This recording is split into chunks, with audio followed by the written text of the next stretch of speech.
Bouncy, bouncy, bouncy, bouncy, bouncy, bouncy, bouncy. It just doesn't get old. I'm enjoying this way too much. We have way too many cocoa beans now. Welcome back to another episode of Truly Bedrock, and today I'm not entirely sure what we're going to be doing. We've got lots and lots of farms that we've had coming up here. Last episode, of course, we did do the 2 tall flower farms. We added in the cocoa bouncy farm, and we did, of course, add the pickle farm as well. But what concerns me is this massive space over here. So we're probably going to do some work maybe over on the backside over there. There's a few things we still want to get in here, such as a super smelter. We want to get a moss farm in here, and maybe a couple of other little passive farms as well. Nothing too major, but they're the big things we really want to get sorted, preferably sooner rather than later. But the first thing I want to do is to head into the nether and check my shop. I need to do a little bit of restocking. Well, there wasn't massive amounts of restocking, but we did have a few diamonds. That's always good. But I also wanted to come check out this, which is Piggy's new thing. It is a storage area, basically. So if we've got little things we want to shift, we can just dump them in here and people can come along. So we have actually claimed one at the back here. Number 9 we've got, so we've also got a little mailbox here as well. But I just absolutely love this. I think the design of it is awesome. 007, Groover.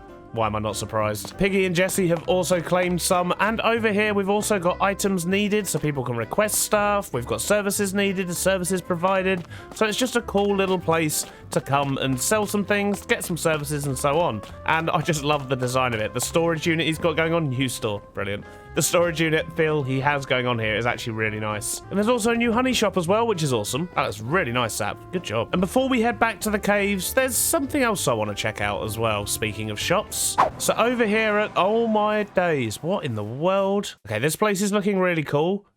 I'm not so sure about the giant snowman. That actually looks really creepy. Yep, that's not what we're here for. So down here, Tizz has his mall. Let me get down. So this is Tizz Mall, and he's got a bunch of little stalls here. He's got a bunch of shops, which is, you know, it's really cool. Nice to see Tizz doing some stuff and making some money. Shame about the beetroot. And this is quite a nice place to shop. However, there is a slight problem. There's loads and loads of empty shops here. So I'm thinking maybe we can help Tizz out a little bit and put in a shop of our own. Cheeky, I know, but I reckon we can get away with it. Just sneak one in here, maybe he'll never notice. The question is, what would we sell? What's Tizz selling? He seems to have glass and bricks and books, and this all looks like villager stuff. Yep, emeralds and quartz as well. Okay, so Tizz has clearly got some villagers on the go. He's selling lots of villager things in here. So before we get to work on our cave, we're going to come over here. We're going to build a little shop for ourselves. Let's go grab some stuff. And of course, we should decide what to sell as well. And I'm wondering if maybe we should just sell a smattering of our different goods. Oh, there's a new tunnel. Where does this go? Goes to Jade's base. Excellent. I'm so easily distracted. Almost directly after recording that last clip, Tizz logged in. So I've been hiding, basically. By which I mean I've just been mining lots and lots of deep slate for the last 2 hours. But Tizz has now logged back out. I am all alone. We have everything we need, and we're good to go build this cheeky little shop. So in theory, this should be fairly straightforward. We just need to copy the layout that we've got going on over there. So we're going to have some armor stands. We're going to actually pile up some of the stock, maybe, sort of out here like this potentially, and we'll get some flower pots down because there's probably stuff we can put in those. And I want to replace one of these with a dirt block so we can actually do this and this and this, because of course we definitely need to be having some carrots in here. We know Tizz loves his veg. Then we need some item frames for the items we're going to be selling. Probably shouldn't use any barrels. Fairly sure Tizz has villagers around here somewhere. Get a couple of melons up the top there, cactus in the pot, scatter some sea pickles around as well. There's some pumpkins on this side. Chuck one there, give him one as well. There we go. Look at that. Take a pumpkin. Get all the frames labelled up for the items we'll sell in here. Get another cactus in there, of course. Some kelp up the top. Look at that. Beautiful. However, we definitely need a beardstone. Just peeking out from behind the corner here. And we'll have him holding a carrot. Look at that. Perfect. So we also need some signs. There we go. Beardy's grocery. Close enough, I suppose. Signs for pricing. But the prices are going to be a bit varied. So we'll just put those in the chests. And just to really rub it in. Everyone's favourite store. And I think we're basically done here. We just need to stock it. Although we're also missing another armor stand over here. We need to make sure it mirrors what Tizz has got. Let's put that in and just give him a different pose. Look at that. Beautiful. So just stock it up. And this chest here is really quite difficult to get to. So I think, yep, sorry, Beardy. So we're just going to move him over a couple of blocks to here. Oh no, he's picked up a sign. It's got to die again, which is surprisingly satisfying. I see why people keep doing it. There we go, much better access. And with that, I think we are done. We've got them all priced up. We've got everything looking good. We can get rid of the anvil here. And I think we're good just to clean up and leave. And I'm sure Tizz will be extremely grateful for the extra shop in his mall. There we go, all tidied up and looking good. It's a bit of a variety store, but I think as a grocer's, that works quite well. We do need to bone mill these, though, and get them growing a bit better. And we're finally done. We're good to go. So back over here in our storage cave, we need to work out where we're going to put a moth farm. I think that's what I want to start with today, because we're going to be needing lots of moss to do nice things, especially around the cave. I have done a little bit of moss spam over there. Obviously, that was a bit easier. Place a block and then spam it with bone meal. But I have a feeling we're going to be needing quite a lot of the actual carpet blocks. And the best way to get those is with a moss farm. And by blocks, obviously, I just mean these little carpet layers here, because they're great for spawn proofing and they blend in nicely. I think this side of the cave is looking a little bit empty, so maybe we should actually do something with this space here. And we've actually got the perfect little drop-off point here on the bridge. So maybe what we actually need to do is go down a little bit. How are we going to do that, though? I wonder if we can maybe get some kind of little spiral staircase in that just drops us down about another 5 or 6 blocks or so. And then we can have a little walkway that goes out to the moss farm, because the moss farm's going to be quite tall. So we're definitely going to need to drop down before we start. It looks like Lee's been busy down there. So let's clean up my inventory and get this started. I've got a bunch of stuff. Let's see what we can do. So I'm thinking if we have a log just dangling in the center, we can kind of attach the staircase to that and just have it spiraling round. At least that's my hope.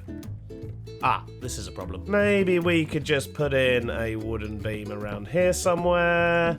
Perfect. Gives us something to attach to. And for now, I think I should probably put a torch up there, otherwise that's going to be a massive spawn platform. Now we just need to go down. I have no idea how far, so we'll just put loads in for now. We can always get rid of what we don't need. And now we need to figure out how we're going to do the stairs. I'm thinking maybe something like that. Nope, we're definitely going to need to go down quicker than that, otherwise we're going to be banging our head. I think this works. It should be wide enough for me to get up and down, especially once we get the sort of border barrier fancy type things on to stop me from falling off the edge. But I think that works quite well. That should get us easily down to this level. And then if we just go out a little bit this way and dangle something down, we can then build our moss farm over here. And that's going to give us access on the ground level for the storage and access to the top level from probably up there somewhere so that we can actually restock the bone meal. Like I said, it's probably going to be quite tall. So let's just build a bridge out that way next. So that should work for the bridge. We'll get some dangly bits and some lights coming down from there. And then we'll have a bit that goes here, and that will take us directly into the bottom of the moss farm. I do need to get some barriers up, and I need to make this whole platform look nice because it looks horrible at the moment. And I need to sort out that because that is way too long. The bridge platform's looking better. Our spiral stairs are working a treat, but now we need to go and design a moss farm. And as I have very limited experience with moss farms, I've literally only ever built one, and that was on Java about 2 weeks ago, and it wasn't even my design. What I'm going to do is hop into creative, take the knowledge I've learned from that, and see if we can convert that to Bedrock. So over here in a creative test world, let's see if we can figure this out. So we probably only want the 5 pistons, and in Java you had to put the water off to the side, but we are in Bedrock, which means we can waterlog the pistons themselves, and that should give us the same effect in theory. So let's just get that blocked in and get those waterlogged. Then we should just be able to put glass around here, I guess. So this will actually do all the containing, and then we need lava. So let's just dump some lava on top here. Okay, so that's going to make our stone no problems. We don't want this to go too far, so let's get some obsidian on the end. That'll probably be enough. So I guess the next thing we need to do is get a clock in. I don't think I want to put a hopper clock in here, so I wonder, can we do something with repeaters maybe? So if we get repeaters in like this and get a redstone torch there and a dot of redstone there, that should loop round. Yep, that loops round. That's probably going to be way too quick, though. So let's put all these on 4 for now. So that should save us just a little bit of space going backwards from having an etho hopper clock, is my thinking with that. But in theory, that should create stone, and hopefully it's not going to go too quick, because if it goes too quick, we'll end up with cobble, and we really don't want cobble. Ah, it's not pushing out the middle one here. It's only doing the 2 sides, and that'll be because of the way I've done this. I'd need to move all of this down a notch. So if we do that, that should actually power all 5 now. We just need to quickly rebuild the clock. So redstone torch there, repeater on 4 ticks, and same again there. Redstone dust, and send the signal back this way. And there we go. So now that should work, and all 5 of them are working. Excellent. The first hurdle has been overcome. So the next thing we want to do is, of course, turn it into moss. So dispensers. So if we get a dispenser in there, we're going to need to power that as well. So maybe if we put a line going up the back here, that could work just fine. So that will bone mill the moss and do what we want to do over here, but we want to try and make sure we can access that, because that is pretty buried at the moment. Maybe hoppers in the side here would work, and then we can put some barrels on top of those. So let's get those in. So we're creating stone, we're pushing it out, and once we get bone meal in here, let's quickly test that, just make sure it does actually work. Excellent. So that is creating more moss for us. Brilliant. Oh, and of course it's now crushing the bottom as well, so it's actually putting the blocks out on top. Brilliant. Although it's not bone mealing anymore because, of course, it has this on top. So we are going to need to put in a piston, of course, to clear that. So we could maybe put one there, potentially, and power that afterwards. I feel like that's something we should tackle at the end, though, because we're going to get a bit messy with redstone here now. I'm going to quickly turn this off for now. But the basic bit does seem to work. We just need to make sure we're actually collecting all the stuff now. And for that, I'm going to take something from Pix's farm. And we're going to use dispensers in the corners like this. And we're going to put water in those, bucket in there, and a bucket in there. And then we need to power these, but we need to power these twice. Once to dispense the bucket, and then once to withdraw it again. We put solid blocks on top of these. We can run the wire from here, right? But we probably don't want it firing at exactly the same time. So that will just give it a slight delay. And if we turn the clock back on, in theory, that should start washing everything where we need it. And that's not what I want. Okay, so it's kind of working. We just need to fire this a second time to speed up the water removal. So maybe we can power it from this side here. This, maybe. And a delay. I don't know how much delay can we get in. 12 ticks delay, is that going to be enough? Why are these two firing slightly out of time with each other? Oh, that's on 3. There we go. Okay, it's not quite getting enough time, so maybe... There we go. No? Kind of working, but I feel like the water needs like the tiniest smidge more time to clear, doesn't it? I'll tell you what, let's quickly get this piston powered first. How... Oh, geez. How are we going to power that without messing stuff up? Oh, actually, I wonder, can we get away? There's a slab there. We can. Okay. Okay, this could, in theory, then, work just like that. Yeah, so it doesn't seem to be converting much of this bit down here into moss, which is odd. I mean, it's working and it's making stuff. It's just not very efficient on the water clearing front, I don't think. I wonder. Would something as simple as making it a bit shorter help? No, that does not help at all. Right. So will extending the clock down the bottom here help, maybe? Maybe it was just going too fast to actually do it.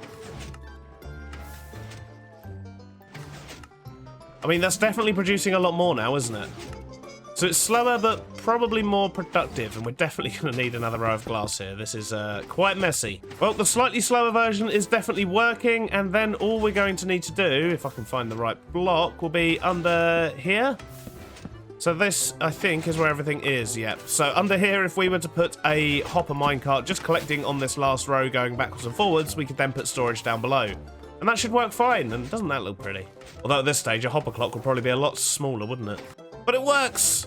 That's good, and we've not had to change too much from Pixel Rift's one. So if you do want to make something similar on Java, do go check that out. And I know that there's probably other farms out there that are bigger and better than this and produce more than this, but... I mean, this is more than enough than what I need. And I reckon if we were to sort of box the whole thing in like that, then that should reduce loss as well. Well, I think that'll do the trick. It's not too big, but once we get the storage underneath, it is, as I say, going to be fairly tall. But that's absolutely fine. Let's go build this thing. Well, it's an absolute mess, but I think it's going to work. So I have made a couple of adjustments to the one that I built over here, mainly just extending the barrel point. So there's actually hoppers above the lava that go into them barrels now, but... it does appear to be doing the trick just nicely. Although, wait a minute, it's not moving the middle again, is it? Oh, have I built the clock too high again? Yep, I definitely have. Right, okay, we need to lower the clock. But other than that, we're doing well. So that should now also fire the middle one. Yep, look at that. Perfect. And apart from the occasional bit that's probably going to land on there, which, to be honest, there's not really much I can do about, I don't really see that being a problem. Oh, actually, no. If I was to put a target block in there, that'd probably solve that problem. So we don't actually need a repeater in there, and a target block will redirect redstone, so that's still going to fire the piston. Look at that, I'm a genius. And now we should have absolutely zero loss on this farm. And it looks like so far the hopper minecart can keep up, which is marvellous. We just need to make this thing look nice now. And I've got an off switch here, which will actually turn off the clock, but it'll also stop the minecart at the back there as well, because I didn't think about chunk borders, as usual. And we don't want our minecart to disappear now, do we? Short while later, and I think we are done. We've got it attached to the ceiling and to the top of this one where it needed to be. And I've also put in like a little stair set round the side. So if you come down here, you've got access to some barrels where we can store excess bone meal and things like that. Crafting table, just because it could be handy, I guess. I don't really know why that's still there, to be honest. And then, of course, we've got all of our storage. We've got an area here where we can put the seeds in to make bone meal, because we certainly don't want to be keeping those. And that's a glorious sound. And if we go up the stairs here, we can get onto the top. We've got a nice little platform. We've got some barrels we can put the things in. And we're basically good to go. We can even watch the farm from up here, which is lovely. The last thing I need to do, however, is to put some bone meal in it. And I know for a fact we've got plenty down here. Nope. Here. See, I knew it was here somewhere. And I knew it was there because I keep playing with the bouncy cocoa machine. And from over here, it's nice to see something in that space as well. We've still got this massive space, but it's nice to see something being built up on the other side. The bone meal is loaded, so I guess we're just going to let this run for a little while. So flicking that switch, let's make sure we haven't broken anything in the meantime. And look at that, we're producing all the mossy type things. And we're going to get loads of azalea saplings, which are also great for decoration and hedges and things like that, as combined with the moss blocks especially. And with the carpets and so on, we are all set. But sadly, that's all from me today. We're not going to have time to do the smelter. I guess we'll have to save that for next episode. But thank you for watching, and I'll catch you on the next one. Bye-bye now. Can resist, Beardy.